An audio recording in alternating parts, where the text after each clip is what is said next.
Welcome to A Seat at the Table, a podcast powered by The Ice House, a place for courageous conversations empowering diversity and community in business. You are part of the conversation and have as much to say as anyone else.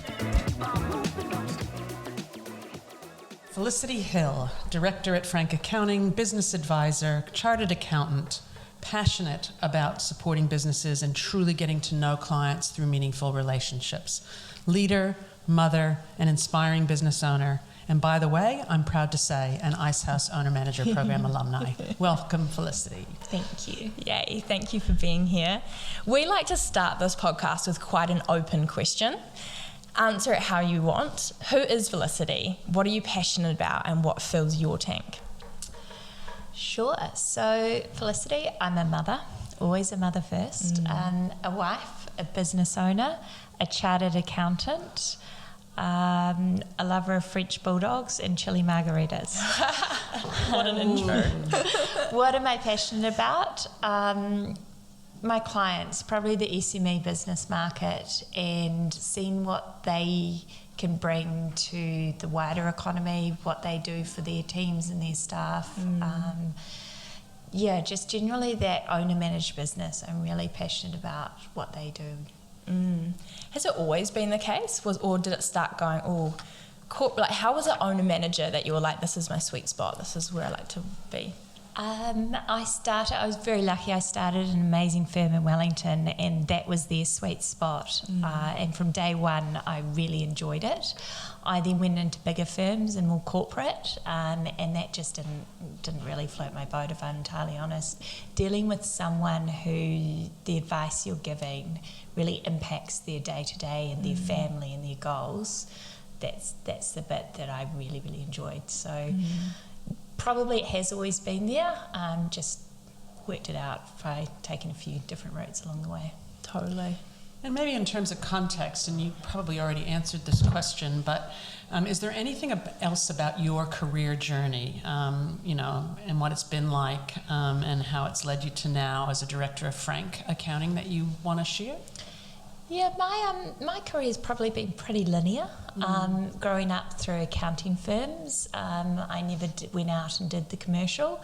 My husband and I have run a few side businesses over the years, but it's been pretty linear. I guess the thing that got me to where I am today is taking every opportunity, putting myself out there, taking some risks, sometimes failing, but really embracing opportunities is, I think, the bit that got me to where I am. You're in Frank now, you're working as a director, which, yes, means a lot of hard work went in before that. And I want to touch on a point that sometimes you have to do things that you don't like, right, to work out what you do. And it sounds like as you got experience in corporate, you worked out, okay, this might not be the sort of size of business or industry I like, but then you worked out the SMEs are for you.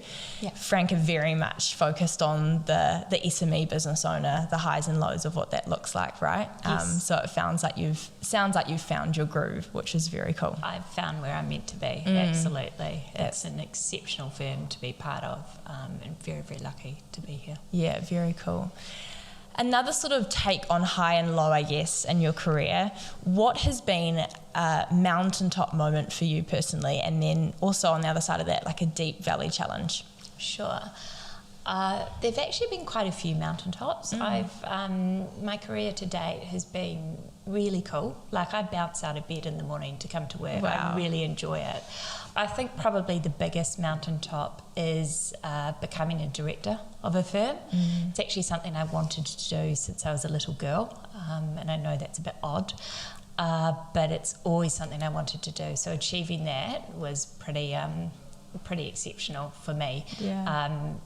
And doing it when I had a 3-year-old and a 1-year-old was also a bit of a challenge, but yeah, got there. Wow. That's very...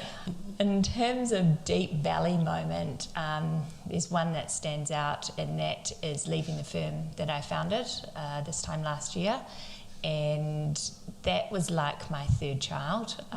Built it up and put a lot of hours and effort into there. it was the hardest thing I've ever done. Liz came through that journey with me a little bit. Yeah. But looking back now, it's the best decision I ever made. But very much a deep valley at the moment. And I'd just comment, because it is something can't say I experienced it with you, but You I witnessed it. watched Felicity journey through it, and the courage and the sense of I can get through this, even though you might have been feeling like I don't want to be going through this. The courage was extraordinary. Thank you. So Wow. maybe that's a nice lead-in to the fact that you had then and now have a team of many young women and men. Talk a little bit about your approach to the leadership opportunity and the role that you have that gives you the chance to influence, in a really meaningful way, young people at an earlier stage in their career. What advice would you kind of offer to young women aspiring to leadership roles in their careers?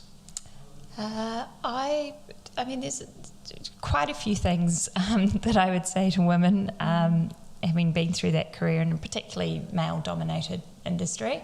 Don't try and be a man. I think traditionally women, as they got further up the corporate ladder, sort of tried to take on some of those probably more masculine qualities to make it. I think women, we are different, and I sort of watch that social experiment every day at home with my son and my daughter.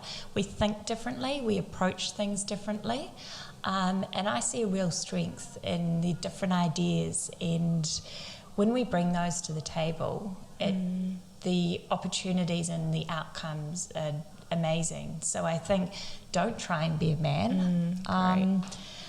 I would also say to young women, this is not relevant to all young women because not everyone wants to be a mother, but I don't think children hold you back. As a businesswoman with children, there are certainly challenges and it's not easy at all. Some days we just survive. But what my children have taught me, and the leadership, the patience, the empathy, the different ways of looking at things, I think that they have enhanced my skill set. They have made me a better leader. And I certainly wouldn't say that I've been held back by having them. Wow. It hasn't been easy. I couldn't agree more. If I reflect on this in my own time as a mother of young children, and I watch my daughter one of my daughters doing the same, the patience and the times where you have to stop and not react, but take a minute so that you don't do something that you won't be proud of with your children is the same. And when you take that into the workplace, like pause, I could easily blow a gasket, but I'm not going to, So I agree with you. You learn. Yeah. Yeah, that's amazing. Maybe go back in terms of how you approach the leadership opportunity that you have. Sure. With honesty. I don't try and be something I'm not. My team will probably tell you I'm quite an open book. What you see is what you get. I've almost in a way created my personal brand, and I live very closely to that, lines with my values. But I think the biggest thing is with honesty. And that's really grounded me. And made it easier to make some decisions in some quite difficult situations. Have you always been able to be an honest leader, or has that grown with experience? Were there times where you felt like, I'm not being myself in this situation, or? Oh, absolutely. Okay, yeah. It's definitely grown with experience. I think I have a lot more confidence now. Probably care a little bit less what people think, to a certain point. But it's definitely something that I've developed. Yeah. And quite cool that now you have a fairly young team, I think it's fair to say. Cool that they can look up to that form of leadership and someone that's just very honest, very themselves, and doesn't need to, make them think I have to rock up to work as someone that I'm not, right? a good Hopefully, legacy. yeah. I just hope I haven't put them off having a family, because sometimes I give them the full story of how it's gone down. But No, I love wouldn't it. change it. Yeah, and I think that authenticity is also easier as you mature, because you have to experience what it's like to not be, and know how that sits with you, to know how important it is to be authentic. But it's not necessarily. It's a learning journey, I guess. Yeah. Absolutely. Yeah. It links nicely to, balance and the juggle is an interesting conversation, right? And can be viewed very differently between people. What would you tell someone that is trying to work out the balance of passion, business, home life, motherhood? What have you learnt along the way, being honest? That it isn't easy. Yeah. I think as I was growing up, it was girls can do anything. I think that needed to be expanded to girls can do anything, but not everything. So you need people around you, you need support, and trying to do everything by yourself is just very, very difficult. So that it's not easy, but it is worth it. And showing an example for my children,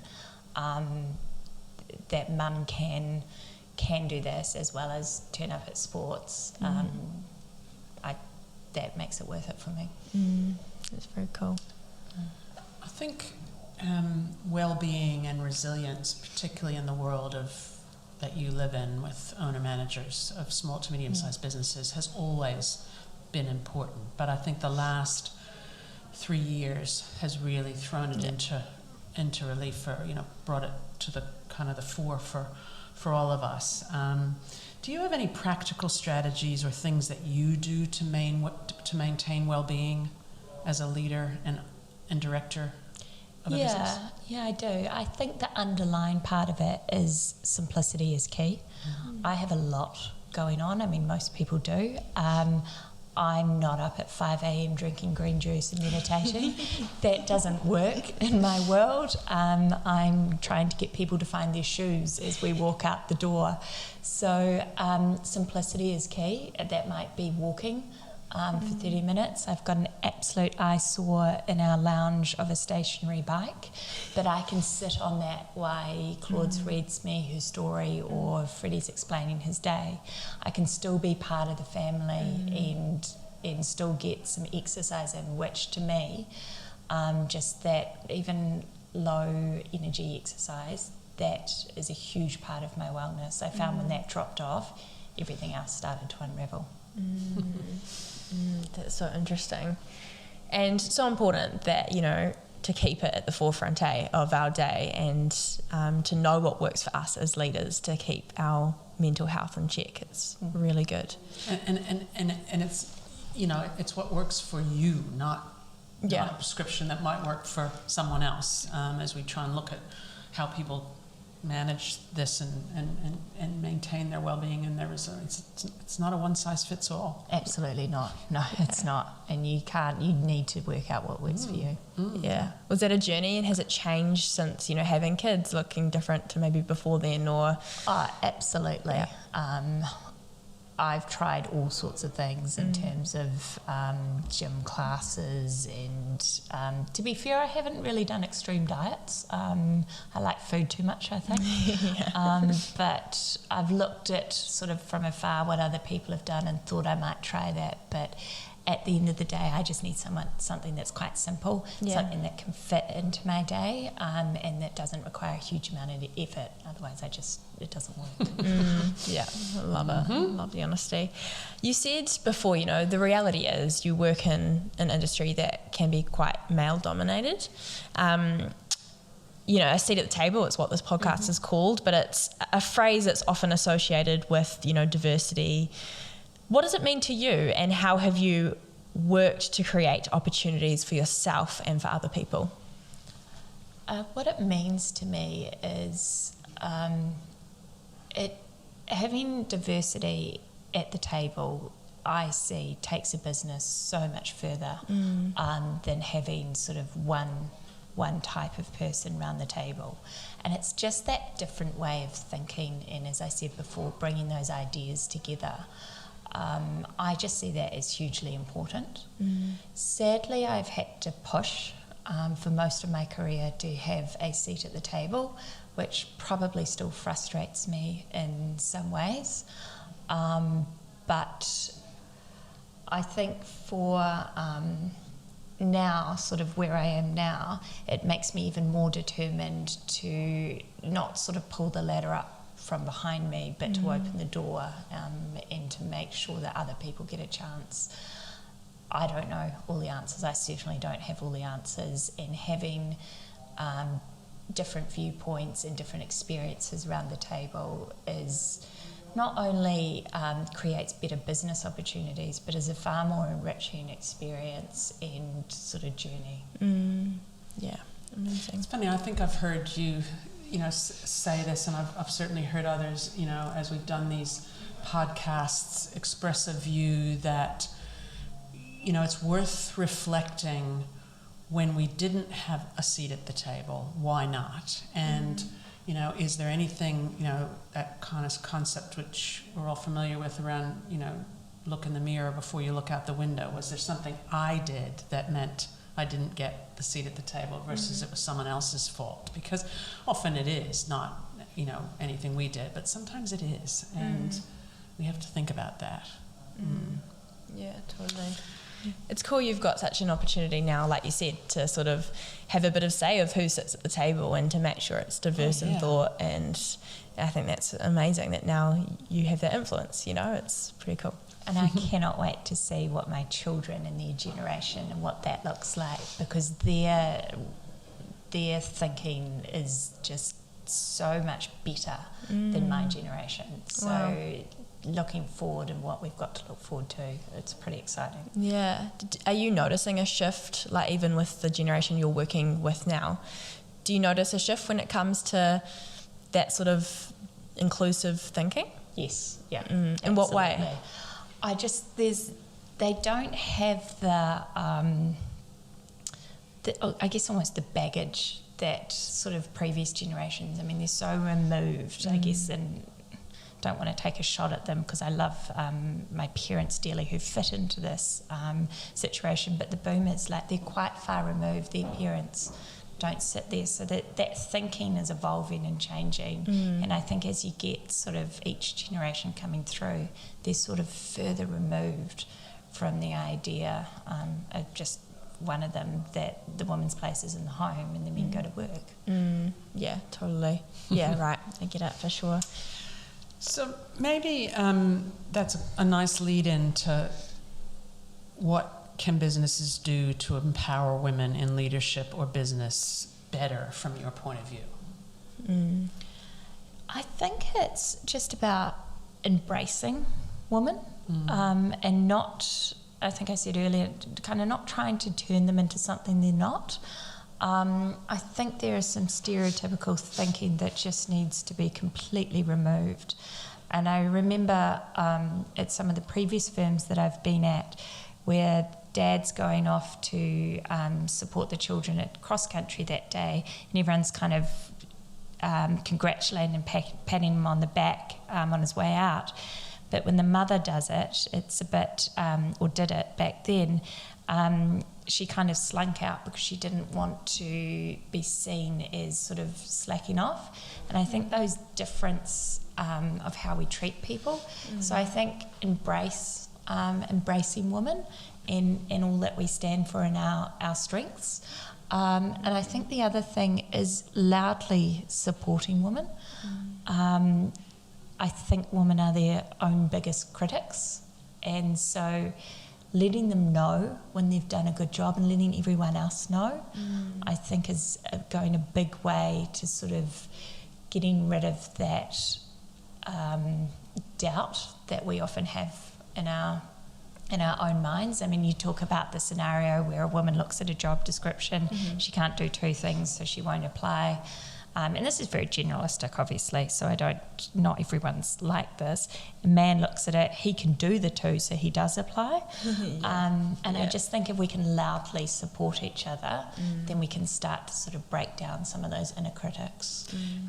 And I think that goes, and again, I think you and the team that you have in the business are also an example of this. I think that's also true of diversity in ethnicity. I think it's it's across the board. It's not just a male female thing. Absolutely. No, you're right. You're right.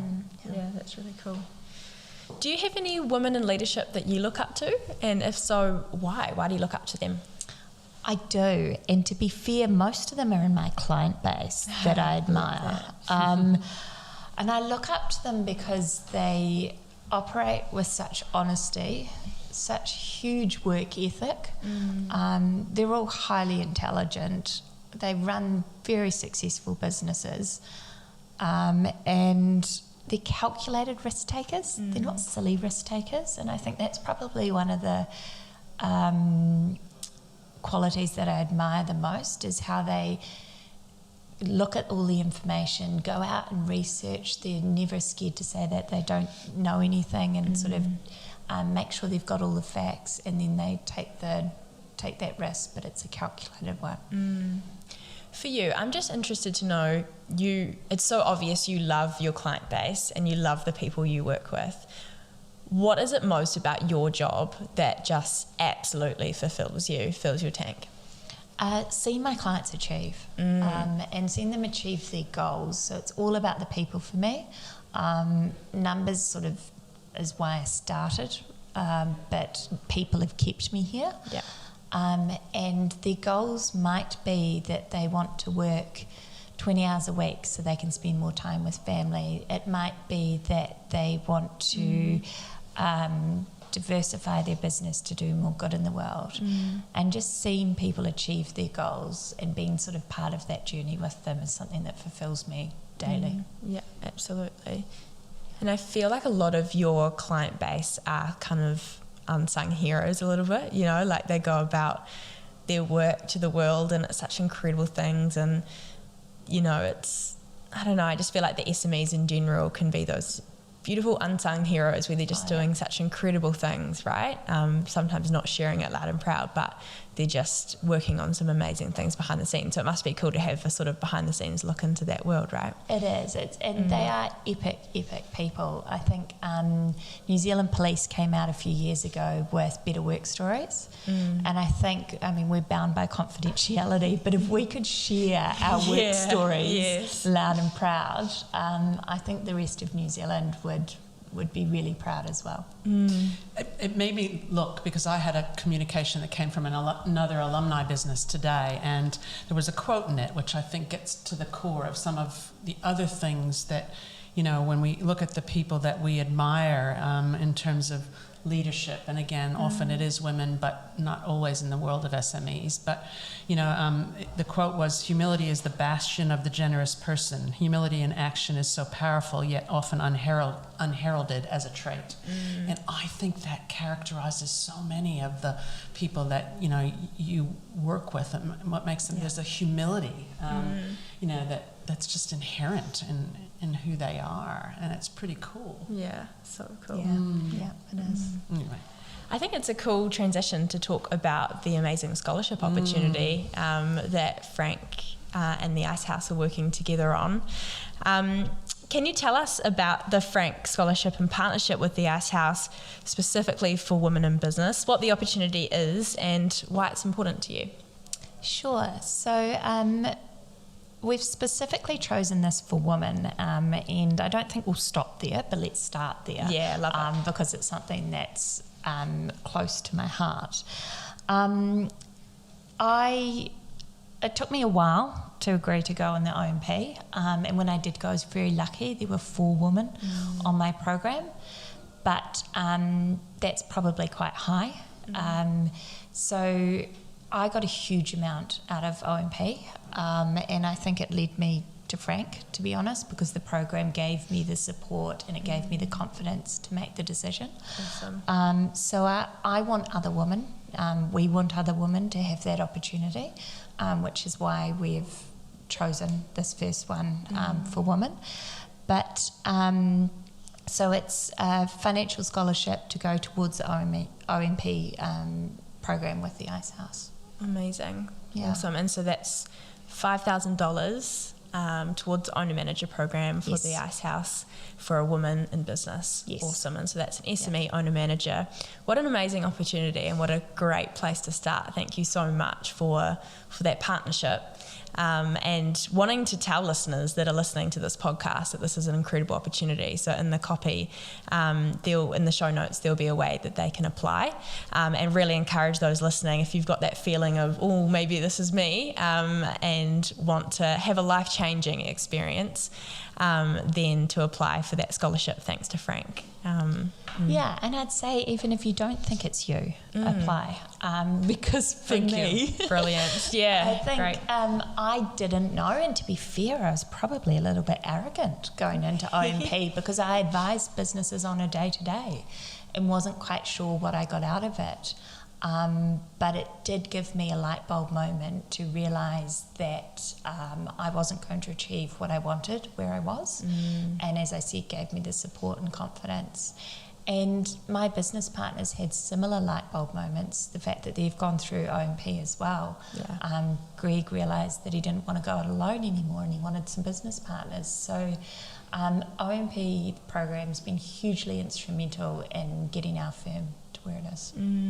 So great to hear. That's awesome to hear. And I think, so much of what people realise after they've done it is how critical the network and the community actually is. So can you just talk a little bit about how important community is to you as a business leader in terms of the opportunity it creates to lean on other owners that get it, or other people if it's, not your world, but, just what has it meant to you?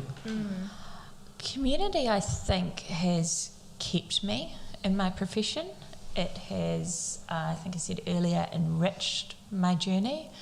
It has made it a lot more fun. Being able to talk to people that have gone through or are going through similar experiences makes it far less lonely. Yeah. I just don't think I could do it without community, and that's probably my business community, but also my community around my family. Absolutely.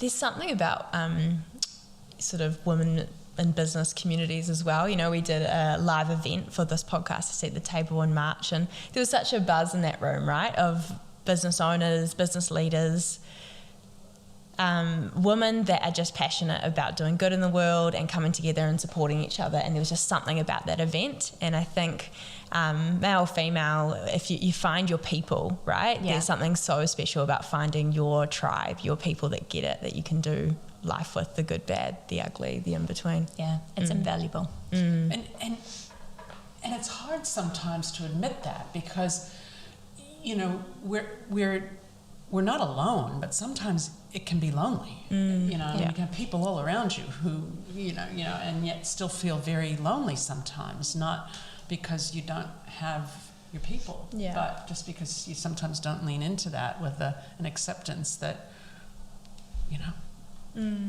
can lean on them. The old problem halved is, what is it? A Problem halved is a problem shared. Shared, yeah. Shared is a problem halved. Yeah, sorry, people, we got there. I'm thinking that's not the right way around. Can I touch on your the other directors and how that works? You've got 3 incredible directors there, Lee, Greg, and yourself. How did that community come about, or how does it work day to day in terms of being in your zones and appreciating who does what and whose skills and weaknesses and that sort of feel? Yeah, I mean, the guys are incredible. I've never felt so supported in a role. We actually were brought together by the Ice House. Greg did a piece of work for one of my clients that I had no capacity to do, and at the end of that, we were like, "This was really fun. We should do more of this." And that's how it started. So we none of us have any egos, which I think is a huge part of why it works so well. we are all determined to be in this to have fun. Great. That is a big part, and we've all sort of said if it's not fun anymore, then we're out. So that's front and centre of our minds on a daily basis. We are very aligned, scarily. So Liz, I think, did a testing when we were coming together. Oh wow! And yeah, we all have very similar values. And the guys are they're big on family and family first, and I think that we're my age and stage, that really, really works for me. Yeah. And I mean, you've observed it, Briar, but there is no better example to me. That's not probably fair. It is a fantastic example to me of people who give respect and trust, unearned, and just there's just this living, breathing respectfulness that you don't always see, but would be critically important, in combination with, a lack of real, huge egos. But trust and respect is something that it's palpable around you guys. And that would be true. Something very special about the Frank team, that's for sure. We like to close off this podcast with one question we ask every guest. Who is someone that you would like to thank, someone that's been influential in your journey?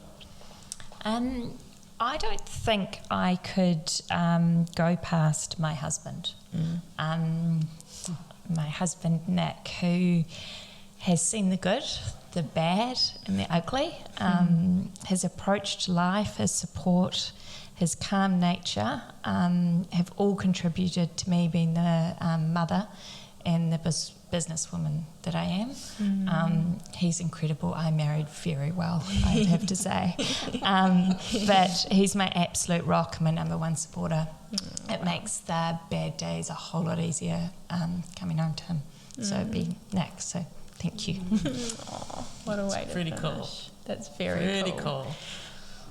And together they just had an awesome time in my hometown. Yes. We did. Very, very lucky. Celebrating a milestone. Celebrating a milestone birthday. It was a trip of a lifetime. We had the best time, so feeling very refreshed. Oh, that's good. Thank you so much for your time and for sharing your story and the exciting opportunity coming up with Frank too through the scholarship. We really appreciate having you part of the community. Oh, it's been a pleasure. Thank you for having me.